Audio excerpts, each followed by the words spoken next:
আল্লাহ রাব্বুল আলামিন কালামে পাকের মধ্যে সূরাতুল বাকারার মধ্যে আমার আল্লাহ জানিয়ে দিচ্ছেন, আল্লাহ বলতেছেন ওয়াহাল্লাল্লাহুল বায়া ওয়া হারামার রিবা। আমি আল্লাহ রাব্বুল আলামিন তোমাদের জন্য ব্যবসা বাণিজ্য করাকে হালাল করে দিয়েছি এবং সুদ খাওয়া সুদ দেওয়া এগুলাকে আমি আল্লাহ রাব্বুল আলামিন হারাম করে দিয়েছি। জোরে বলুন নাউজুবিল্লাহ। আল্লাহ রাব্বুল আলামিন বলতেছেন যারা সুদ খাবে, যারা সুদের কারবারের সাথে যুক্ত থাকবে তাদের শাস্তি কি রকম ভয়াবহ হবে।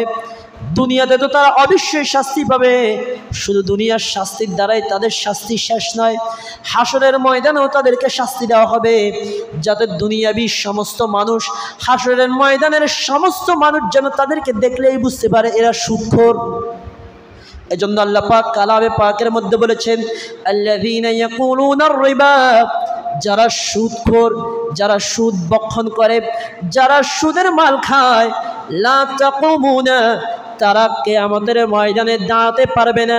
কিয়ামতের ময়দানে সমস্ত মানুষ যখন হিসাব নিকাশের জন্য হাসরের মাঠে দাঁড়াবে তখন ওই সুদখোর বান্দারা তারা দাঁড়াতে পারবে না। ইল্লা কামা ইয়াকুমুল্লাযী ইয়াতাখাব্বাতুহুশ শায়তানু মিনাল মাসসি, তারা এই রকম করে দাঁড়াবে যেন তাদেরকে পাগলা জিন, দুষ্ট জিন তাদেরকে আসর করেছে, এই রকম করে তারা হাসরের মাঠে উঠবে। জোরে বলুন নাউজুবিল্লাহ। এই কোরআনুল কারীমের প্রত্যেকটি কথা যদি আমরা একেবারে সমাজের নিচের লেভেল থেকে শুরু করে উপরের লেভেল পর্যন্ত আমরা যদি বাস্তবায়ন করতে পারি তাহলে আমাদের সমাজ সুন্দর হবে, দেশ সুন্দর হবে, আমাদের মধ্যে হতে হানাহানি, মারামারি, হিংসা, বিভেদ, ভুল বুঝাবুঝি, সমস্ত রকম অন্যায় অপরাধ সব কিছু দূরীভূত হয়ে যাবে, দুনিয়াটাই একটি জান্নাতি পরিবেশ হয়ে যাবে। জোরে বলুন সুবহানাল্লাহ। আল্লাহ পাক আমাদেরকে নির্দেশ দিচ্ছেন যে আয়াতে কারিমাটা বর্তমান সময়ে এটার অনেক বহুল প্রচার, বহু ব্যবহার আমরা দেখতে পাচ্ছি বর্তমান সমাজের মধ্যে। আমি আজকে যে আয়াতে কারিমা তেলাওয়াত করেছি সেই আয়াতের বিষয় হচ্ছে সুদ সম্পর্কে আলোচনা। আমাদের সমাজে তো বর্তমানে মনে হয় সুদ নাই, নাকি? কথা বলেন না, আমাদের বর্তমান সমাজে কি সুদের কারবার কি নাই নাকি আছে? আরো জোরে বলুন, আছে কি না? আছে। সেই বিষয়টি নিয়ে আল্লাহ পাক কালামে পাকের মধ্যে কি বলেছেন? আল্লাহ রাব্বুল আলামিন কালামে পাকের মধ্যে সূরাতুল বাকারার মধ্যে আমার আল্লাহ জানিয়ে দিচ্ছেন, আল্লাহ বলতেছেন ওয়াহাল্লাল্লাহুল বায়া ওয়া হারামার রিবা। আমি আল্লাহ রাব্বুল আলামিন তোমাদের জন্য ব্যবসা বাণিজ্য করাকে হালাল করে দিয়েছি এবং সুদ খাওয়া সুদ দেওয়া এগুলাকে আমি আল্লাহ রাব্বুল আলামিন হারাম করে দিয়েছি। জোরে বলুন নাউজুবিল্লাহ। সুদকে আল্লাহ পাক হারাম করে দিয়েছেন, কিন্তু আমাদের সমাজের মধ্যে এখন ব্যবসা বাণিজ্য ঠিক, ব্যবসা বাণিজ্য আছে, ব্যবসা বাণিজ্যতে নাই বিষয়টা এরকম নয়। ব্যবসা বাণিজ্য হচ্ছে, কিন্তু পাশাপাশি এই ব্যবসা বাণিজ্যগুলোর মধ্যে অধিকাংশ ব্যবসা বাণিজ্য সুদ ভিত্তিক, সুদ নিয়ে সুদ দিয়ে এরকম ব্যবসা বাণিজ্য আমাদের সমাজের মধ্যে আছে কিনা সেই বিষয়ে ইনশাআল্লাহ আমরা পূর্ণ আলোচনা করব। আল্লাহ রাব্বুল আলামিন বলতেছেন যারা সুদ খাবে, যারা সুদের কারবারের সাথে যুক্ত থাকবে তাদের শাস্তি কি রকম ভয়াবহ হবে। দুনিয়াতে তো তারা অবশ্যই শাস্তি পাবে, শুধু দুনিয়ার শাস্তির দ্বারাই তাদের শাস্তি শেষ নয়, হাসরের ময়দানেও তাদেরকে শাস্তি দেওয়া হবে, যাতে দুনিয়াবি সমস্ত মানুষ, হাসরের ময়দানের সমস্ত মানুষ যেন তাদেরকে দেখলেই বুঝতে পারে এরা সুদখোর। এজন্য আল্লাহ পাক কালামে পাকের মধ্যে বলেছেন আল্লাযীনা ইয়াকুলুনার রিবা, যারা সুদখোর, যারা সুদ বক্ষণ করে, যারা সুদের মাল খায়, লা তাকুমুনা, তারা কিয়ামতের ময়দানে দাঁড়াতে পারবে না। কিয়ামতের ময়দানে সমস্ত মানুষ যখন হিসাব নিকাশের জন্য হাসরের মাঠে দাঁড়াবে তখন ওই সুদখোর বান্দারা তারা দাঁড়াতে পারবে না। ইল্লা কামা ইয়াকুমুল্লাযী ইয়াতাখাব্বাতুহুশ শাইতানু মিনাল মাসসি, তারা এই রকম করে দাঁড়াবে যেন তাদেরকে পাগলা জিন, দুষ্ট জিন তাদেরকে আসর করেছে, এই রকম করে তারা হাসরের মাঠে উঠবে। জোরে বলুন নাউজুবিল্লাহ। যারা সুদখোর তারা হাসরের মাঠে স্বাভাবিকভাবে উঠতে পারবে না, তারা উঠবে এমন অবস্থায় যে তাদেরকে পাগলা জিন, দুষ্ট জিন আসর করেছে এবং ওই জিনের আসরের দ্বারা ওই ব্যক্তি মাতাল হয়ে গিয়েছে, এরকম অবস্থায় উঠবে। জোরে বলুন নাউজুবিল্লাহ। এর পরবর্তীতে আল্লাহ রাব্বুল আলামিন বলেন, যালিকা বিআন্নাহুম ক্বালু ইন্নামাল বা'য়ু মিসলুর রিবা, কারণ কিছু সংখ্যক মানুষ দুনিয়ার মধ্যে তারা এই ধরনের কথা বলে, ক্বালু, তারা বলে ইন্নামাল বা'য়ু মিসলুর রিবা, নিঃসন্দেহে ব্যবসা তো সুদের মতোই। জোরে বলুন নাউজুবিল্লাহ। যারা সুদ বক্ষণ করে দেখবেন এরা কিন্তু বেশিরভাগ লোক সুদকে সুদ হিসাবে খায় না, কথা ঠিক না? সুদকে বলে কয় এটা ব্যবসা আর কি, আমি একজনের উপকার করতেছি আর কি। আসলে কি সুদ দেওয়া, সুদ নেওয়া এগুলো কি কখনো মানুষের উপকার হতে পারে? আল্লাহ বলে এটি হচ্ছে ধ্বংসের কারণ। আর একটু কমান, এটি হচ্ছে ধ্বংসের কারণ, এটি হচ্ছে ক্ষতির কারণ। আর আমরা যদি বলি যে না, সুদের দ্বারা আমি আরেকজনের উপকার করছি, সুদের দ্বারা আমি মানুষের উপকার করতেছি, আমার নিজের উপকার করতেছি, এটা কখনো গ্রহণীয় কথা হবে না। তো যারা সুদখোর তারা বলে ক্বালু ইন্নামাল বা'য়ু মিসলুর রিবা, যারা সুদখোর, যারা সুদ বক্ষণ করে তারা বলে সুদ তো ব্যবসার মতোই, কিন্তু আল্লাহ পাক বলেন না না, সুদ কখনো ব্যবসার মতো হতে পারে না। ওয়া হাল্লাল্লাহুল বাইআ ওয়া হারামার রিবা, আল্লাহ রাব্বুল আলামিন ব্যবসা বাণিজ্য করাকে হালাল করে দিয়েছেন এবং সুদ বক্ষণ করাকে হারাম করে দিয়েছেন। জোরে বলুন নাউজুবিল্লাহ। শুধু তাই নয়, এরপর আল্লাহ বলেন ফামান জাআহু মাউইযাতু মির রাব্বিহি ফান্তাহা ফালাহু মা সালাফা ওয়া আমরুহু ইলাল্লাহি, কিন্তু আল্লাহ রাব্বুল আলামিনের পক্ষ হতে যখন তোমাদের প্রতি সুদের বিষয়ে হারামের নিষেধাজ্ঞা জারি হলো, এর পূর্বে যারা তা গ্রহণ করেছো তোমরা যদি তা তওবা করো তাহলে আমি আল্লাহ তোমাদেরকে ক্ষমা করে দিব। আল্লাহ রাব্বুল আলামিন বলেন কিন্তু এরপরও যারা সুদের বিধান হারাম, সুদ আমি আল্লাহর পক্ষ থেকে স্পষ্ট হারাম ঘোষণা হওয়ার পরও যারা সুদকে বর্জন করবে না, আল্লাহ পাক বলছেন ওয়ামান আদা ফাউলাইকা আসহাবুন নার, যারা সুদকে গ্রহণ করবে না, সুদ হারাম এটা জানার পরও যারা সুদ আঁকড়িয়ে ধরে রাখবে, ফাউলাইকা আসহাবুন নার, নিঃসন্দেহে তারা জাহান্নামের বাসিন্দা হবে, তারা দোজখের মধ্যে যাবে এবং হুম ফিহা খালিদুন, তারা সেখানের মধ্যে চিরস্থায়ীভাবে দোজখের বাসিন্দা হয়ে থাকবে। জোরে বলুন নাউজুবিল্লাহ। সুদ হারাম এটা জানার পরেও যারা সুদের থেকে দূরে থাকবে না, তারা ওই ময়দানে মহাশরে তারা তো পাগলা জিনে আসর করার মতো উঠবে। শুধু তাই নয়, ওই সমস্ত বান্দারা এই সুদখোর হওয়ার কারণে আল্লাহ বলে তাদেরকে আমি আল্লাহ জাহান্নাম দিব এবং তারা জাহান্নামে, শুধু তারা আসহাবুন নার জাহান্নামের অধিবাসী তাই নয়, হুম ফিহা খালিদুন, তারা ওই জাহান্নামের মধ্যে চিরস্থায়ীভাবে থাকবে। জোরে বলুন নাউজুবিল্লাহ। এরপর আয়াতে আল্লাহ রাব্বুল আলামিন বলেন ইয়ামহাকুল্লাহুর রিবা, আল্লাহ রাব্বুল আলামিন সুদকে ধ্বংস করে দেন, ওয়া ইউরবিস সাদাকাত, এবং আল্লাহ রাব্বুল আলামিন দান খয়রাতকারীকে বৃদ্ধি করে দেন। সুবহানাল্লাহ বলেন। যারা সুদখোর এদেরকে আল্লাহ ধ্বংস করে দেন, দুনিয়ার মধ্যে এদের ধ্বংস অনিবার্য, আখিরাতের মধ্যে এদের ধ্বংস অনিবার্য, এদের ধ্বংস কেউ ঠেকাতে পারবে না। আর যারা আল্লাহর রাস্তায় দান সদকা করবে, আল্লাহ তাদেরকে এই দান সদকার বিনিময়ে দুনিয়ার মধ্যে সম্পদশালী বানিয়ে দিবেন, শান্তির জিন্দেগি, ইজ্জতের জিন্দেগি দান করবেন এবং পরকালীন জীবনের মধ্যে তাদেরকে মুক্তি দেওয়ার ব্যবস্থা করে দিবেন। জোরে বলুন না সুবহানাল্লাহ। সুদ কেন আল্লাহ পাক হারাম করেছেন? কয়েকটি কারণ, এর মধ্যে অন্যতম, এর মধ্যে একটি কারণ হচ্ছে সুদের দ্বারা সমাজের মধ্যে ব্যবসা বাণিজ্যের প্রবণতা কমে যায়। আর ব্যবসা বাণিজ্য যখন মানুষ বন্ধ করে দিবে তখন সমাজের মধ্যে বিপদ আপদ, সমাজের মধ্যে আপনার দুর্ভিক্ষ আসার সম্ভাবনা রয়েছে। সুদের মাধ্যমে ধনীরা আরো বেশি ধনী হয়ে যায়, আর যারা ফকির, যারা গরিব, যারা অসহায় মানুষ, এরা আরো বেশি অসহায় হয়ে যায়, নিঃস্ব হয়ে যায়। কথা বলেন ঠিক কিনা? সমাজের মধ্যে দেখবেন অনেক মানুষ অনেক টাকা পয়সার মালিক, আপনি যদি যান যে ভাই আমার তো যে কোনো একটা কাজের জন্য, আমার মেয়ের বিয়ে কিংবা আমার একটা জমি কেনার প্রয়োজন, আমার একটা ছেলে অ্যাক্সিডেন্ট হয়েছে, আমার একটা যে কোনো একটা জটিল কঠিন সমস্যার জন্য আমার 10,000 টাকা প্রয়োজন, আপনি যদি আমাকে একটু সাহায্য করতেন। অনেক লোক আছে বলবে না আমার কাছে কোনো টাকা নেই, তবে তুমি বসো, তোমার সাথে আমি একটা কথা বলি, যুক্তি করি।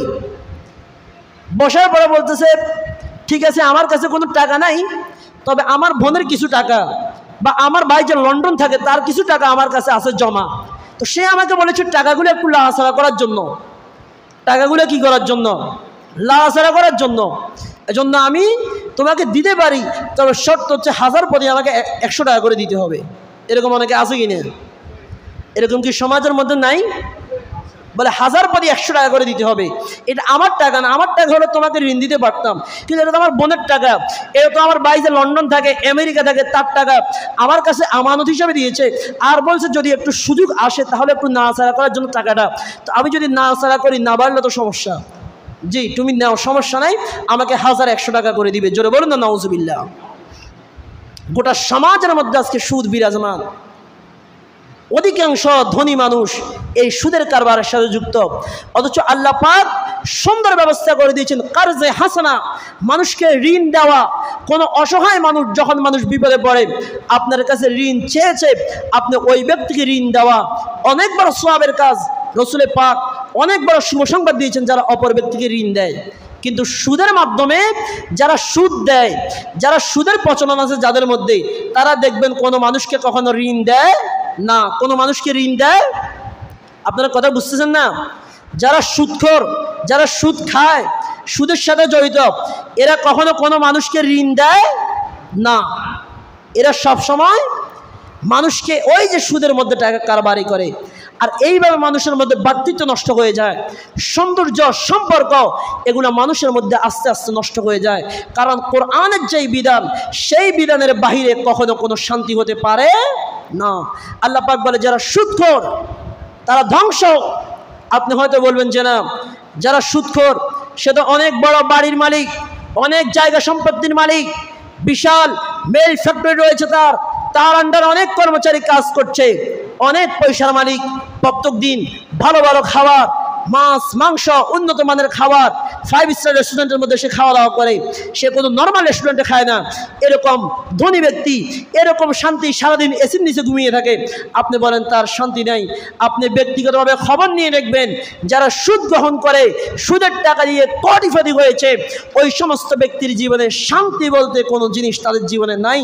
যদিও তারা, আপনি দেখছেন যে তারা অনেক ভালো চলতেছে, তারা প্রাইভেট গাড়িতে, পাজারু গাড়িতে চলাফেরা করতেছে, তাদের বাসার মধ্যে সর্বক্ষণিক এসি রয়েছে, তারা উন্নত জীবন যাপন করছে, বিলাসবহুল জীবন তারা পার করছে।